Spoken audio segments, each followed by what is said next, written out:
السلام عليكم حبايب قلبي، كيفكم؟ شو اخباركم؟ رجعت لكم اليوم فيديو جديد.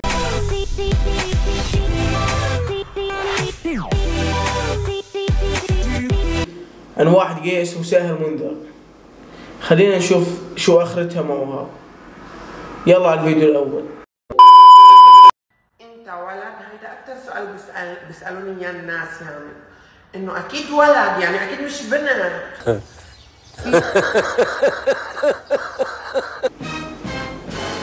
انت ولد؟ طب انا عمري ما شفت ولد هيك، يعني ليش عمري ما شفت هيك ولد؟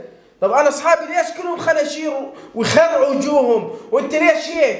ليش انت يعني مش فاهم؟ شوفوا، ولد بجسم كيم كارداشيان، بوجه بنت بس ولد وشعر ولد. مش قادرة اشرح لكم الوضع، بس خلص. المهم انا رايحة باي. لا والله. يعني انت خليط بين ذكر وانثى بس. لا يا حبيبي، انت ولا بيك ذرة واحدة من الذكورة، يعني انت جيت تمثلي يعني يا حبيبي، انت مثلي. شو الوسط هذا؟ احنا والشباب، انا وكل الشباب بالعالم بريئين منك ومن جنس يا مخنث يا جيت. شوفوا يرقص، شوفوا نعومة الوسط والانوثة اللي عنده ويرقص وتمايل.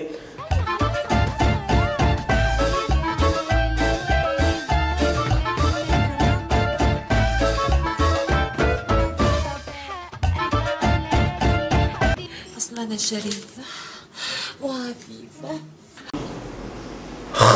تفي عليك وعلى شارفك، تفي عليك يا مشمي زبالة، يا الله يقرفك. بس جماعة الخير، هذا مشهور وعنده على التيك توك وعنده على الفيسبوك وعنده على اليوتيوب ملايين. عايش مشهور، والله ما بعرف عايش مشهور، اقسم بالله. ولك بديش اكمل الفيديو، والله العظيم قطع نفسي. يلا سلام حبايبي قلبي، اشتركوا بالقناة وفعلوا زر الجرس وشيروا المقطع لاصحابكم.